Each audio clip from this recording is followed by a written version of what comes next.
Hello, hello, it's me again.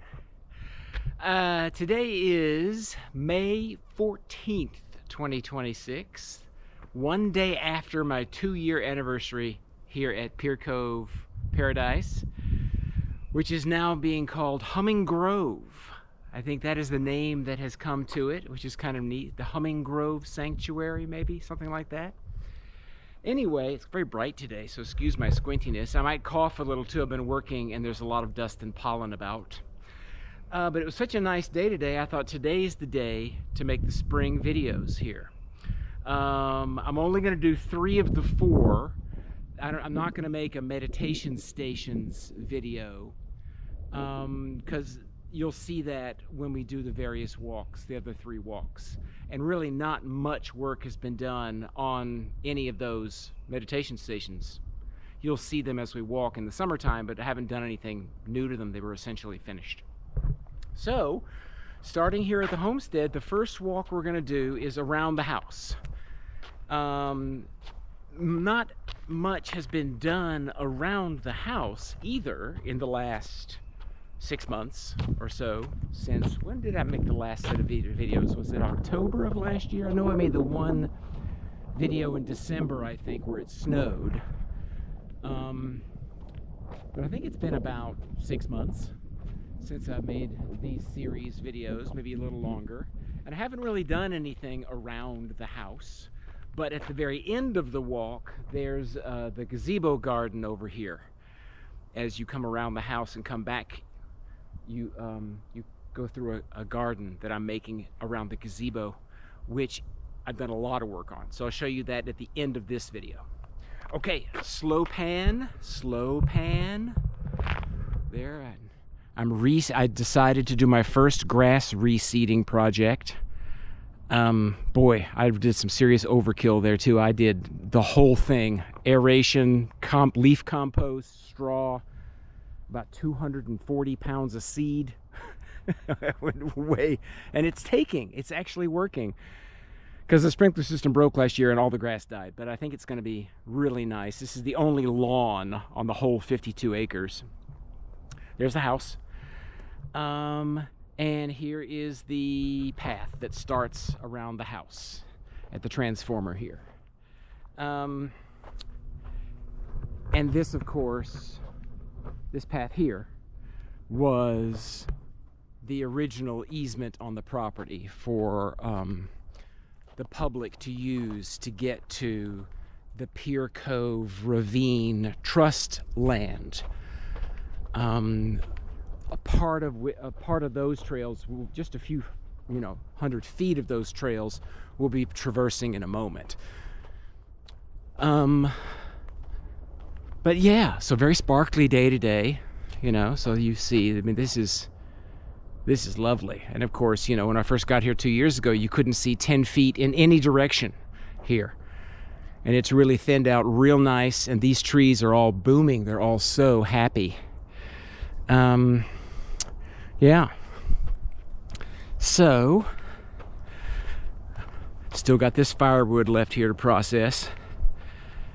And that's cherry that was too hard to maul. It's all knotted up. And that's maple, which it's cured, so I can burn it this winter. And the property line, where I'm about to walk across it right now.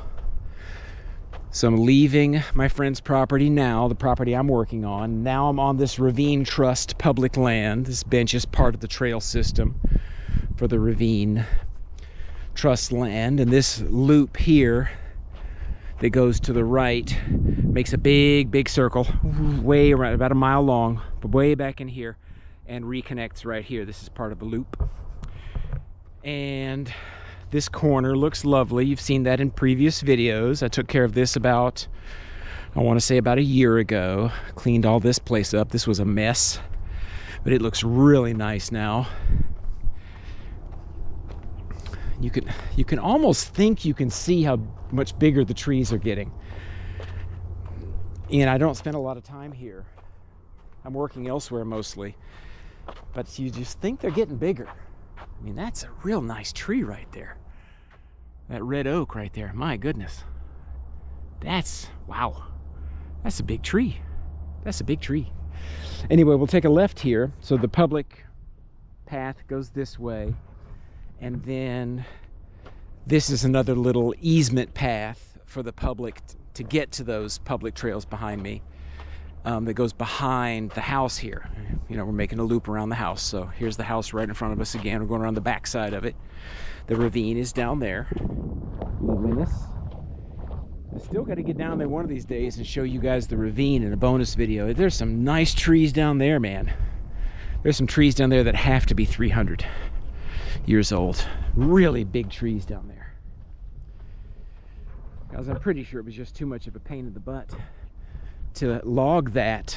You know, when they clear cut this 130 years ago to rebuild Chicago, and Chicago burned, I think that was just too much of a pain in the butt to get down there. So a lot of those trees didn't get cut. So there's the fire pit behind the house. Burned a lot of that oak that I split about a year ago. And I got to refill that. I have another oak that I just dropped, a dead oak. And I cut it into rounds the other day. And I've got a big cherry that was dead that I dropped and cut it into rounds. So I'll be doing a lot of firewood splitting over the next several days and weeks, trying to get the firewood stores full again before the winter. But that's fun work. I got a good maul, and you know, if you get in a good groove, it's fun work actually.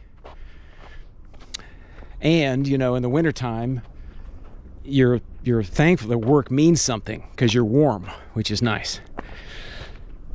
All right, so right now we're walking, I think, almost literally on the property line. So to the left is my friend's property that I'm working on, and to the right is the Ravine Trust, the Pier Cove Ravine Trust land. And about halfway through the loop. What a day, huh? My goodness, what a day. Beautiful. There's the lawn from the other side. It is coming in. It took a while. For a while there, I didn't think the grass was going to come at all. And wow, it's really coming in. And I mulched, I don't know if you can see it, I mulched all those flower beds over there. I end up getting, I had so much fun mulching the Gazebo Garden, which I'll show you in just a moment, that I ordered like 40, 50, probably, no, about 40 more yards of mulch, and mulched all around the house. It's fun. You get a good bang for your buck with mulch. You know, you work really hard, but you see immediate results. It's real nice. And this is a nice little bench here. It's got a nice little view of this beautiful little piece of land, which was just hell on wheels when I got here. This was just, I'd say 30% of this was dead pine trees when I first got here. I took out a bunch of dead pines. That's why those 3 green giant arborvitae, or cedars, those are green giant cedars right there, those 3. They got planted there to fill that space because that was all dead pine that I took out. And those will get 40 feet tall apparently over the years. They'll go slow, but you know, over the next several decades, those will get beautiful and big to fill that space, which is nice. And still walking essentially right on the property line.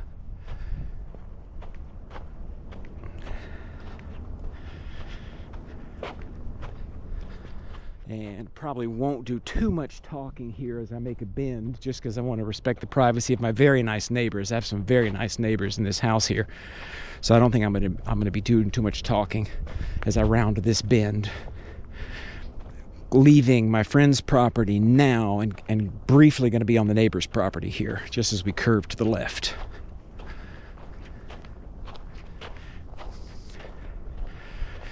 I guess I can tell you I planted more of those green giants right here because this corner was so filled with dead trees that I removed. So that should be really lovely in about 20 years when those get really, really big. They're real healthy too. I took good care of them. Had to wrap them in burlap in the winter to keep the deer from eating them. But I succeeded. All right, curving to the left, and right now we cross right now back onto the property I'm working on.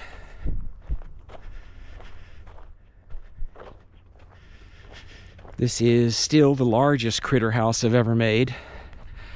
I pretty much gathered almost all the stuff from 2/3 of this whole section here and just toted it downhill, load after load after load in there. That's a lot of stuff.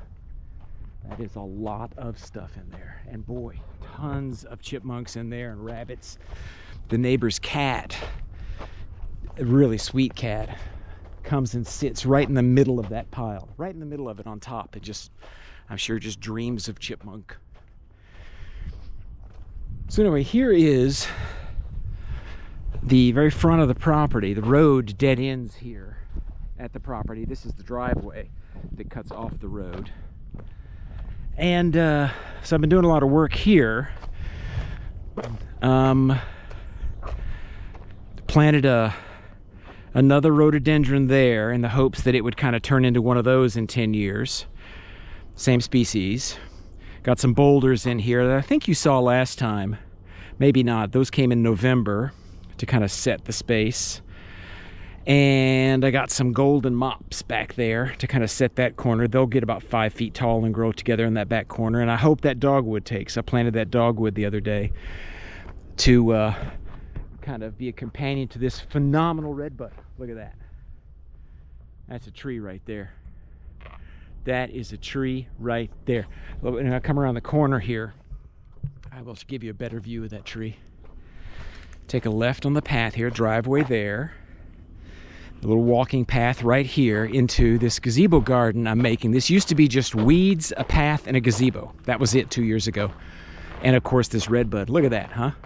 I mean, that's just, that tree is unreal. I love it. Love it so much. Fantastic.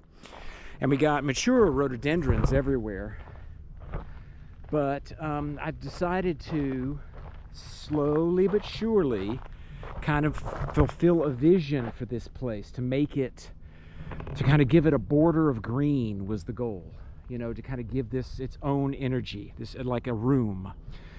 So I planted 6 rhododendrons that will get eventually 6 by 6. So that's one. I planted another one here to kind of go along with these guys who aren't doing so good. I think I can compost them and get them to wake up. Got another rhododendron right there. Pruned this rose hip bush, which blooms beautifully in about a month. That'll be covered in pink flowers. That's really quite lovely. Planted this flowering cherry, which has got attacked by deer. And I thought it was going to die, but it made it. And it looks really healthy. It's a beautiful tree. It's going to be real nice. It's going to get real big here. Another rhododendron there I planted. Anytime a plant doesn't do well, I have a rescue garden. So that's 2 lilacs and 3, what are they called? Hydrangeas, that are still alive. And both the lilacs, I think, are about to bloom, which is nice. Planted that ornamental juniper, who's doing pretty good and has survived the deer. My rhododendron's starting to bloom there. Look at that. Nice. 2 more rhododendrons over there that are going to fill in that space. Planted a bunch of boxwoods in here, and all the boxwoods have new growth on them. They love it here. And these guys were original when I first got here. It was 3 boxwoods, a gazebo, and a path and weeds. And now these guys have new growth for the first year. These 3 right here, these bigger ones. Rose bush there that I'm protecting from the deer. Gonna let it stay in the cage 1 more year, I think, before I risk it and remove the cage. And made this little seating area. There's a little butterfly bush, which is kind of cool. I still have to grade everything out, but I planted this boxwood, which will get about 4 feet tall, and these are 2 more of those green giant cedars, so they'll get 25, 30 feet up, 15 feet across, and this one will fill that space, and that one will fill that space over time. And then if I can set 1 more evergreen over there, and 1 more evergreen over there, then this little seating area will be really enclosed and private. I think it's going to be quite lovely. Little baby Norway spruces planted in these urns, these 2 Greek urns, which are massively heavy. they stayed because I essentially just couldn't move them. But I like them. They work good. All sorts of flowering perennials in here that I don't even know the names of. That's Russian sage. That's peony. I know those two. But I'm not sure what a lot of the other ones are called. But most of them flower in about a month or two. It's really pretty in here. Probably keep buying some more of those. They're all deer resistant, of course. You want to make sure that nothing gets eaten, because those deer can be voracious. Just planted that boxwood there to kind of blend the curve of evergreens up with these arborvitae and this juniper I planted a year ago that all made it through the winter. Just planted this flowering pear tree, a jack pear tree. It's got a couple of flowers left, but he's doing good there. That's going to be a really pretty tree for that space. These cute little daffodils, I don't know what they're called. All my other daffodils have stopped blooming, but whatever these guys are, if anybody knows what those are, little mini daffodils, they just bloom and bloom and bloom and bloom. I'm gonna get so many of those in the fall and plant these everywhere. I love these guys, love them. Another little boxwood I planted here to kind of set the path, and this magnolia bush, which will get to be about 8 feet by 8 feet. The magnolia trees that I love so much down south don't do well here, so I couldn't plant a magnolia tree. But that's supposed to be quite it's just coming into leaf now, so it's supposed to be real nice though. It was really nice when it was just flowers, and now it's in the between phase, but it's supposed to be real nice. And then after I put all this mulch in, the rain came and started washing it away in this rivulet form. So I figured instead of fighting it, I would just dig it out and fill it with river stone. And so most of the water from the tennis court hits here and goes into the stone and flows down into the woods, which was a solution that is mostly working. Mostly working. Some more plantings here will hold the rest of the erosion problem. But pretty good, huh? I mean, it's going to be really something when all these plants mature. And of course, I never knew how much fun it was to plant things, but man, good times. And got some good ideas to kind of keep it flowering for, you know, if I plant things correctly, I think I can probably keep this place flowering, at least some portion of it, for like 6-7 months of the year. Maybe 8. That's the goal. But anyway, that's that. All right, I'm gonna pan back around. Slow pan so no one gets dizzy. All right, can everybody see me? Oh yeah, there I am, there I am. Okay, 18 minutes. That's acceptable, that's acceptable. The next video will be about that long too. That's the orange path, right? The light way, or the path with the solar lights on it, the shorter of the two paths in the woods. But that was the house loop. Oh, I guess I can show you this real quick too. I got a bunch of mulch the other day, and my mulch guy and I are friends, and so he gave me like 5 scoops for free. Like, he just filled up a dump truck, and way more than what I paid for. So I mulched. There were all these boulders and weeds. It was just weeds and boulders. So I dug out all the dirt here around these boulders, and I filled in mulch here around the parking section, which turned out real nice. And I mulched in all around these daffodils in this circle, which, you know, life tip, do that, spread your mulch before the daffodils bloom, before they come up from the dirt. Because I had to get on my hands and knees and put mulch around every one of those guys. It took forever. But if I top that off next year, I will do it before they come up. Right? So I did all this mulching here, made this mulch garden here, kind of rounded out the grass here. It's been fun. I've just been having fun with my landscaping. It's been fun. All right, slow pan again, slow pan again. And now I can say bye-bye. I think that's it. Bye-bye. Bye to everybody. Hope everybody's doing good. I'm doing great. Next video will be of the orange path. The shorter loop, the small loop, I think I call it, the light way, the one with the solar lights on it. that runs parallel with the driveway here in the woods. So I'll do that now, then I'll change battery and do the big path where all the work's been done. All right, peace out, bye-bye. Bye to everybody.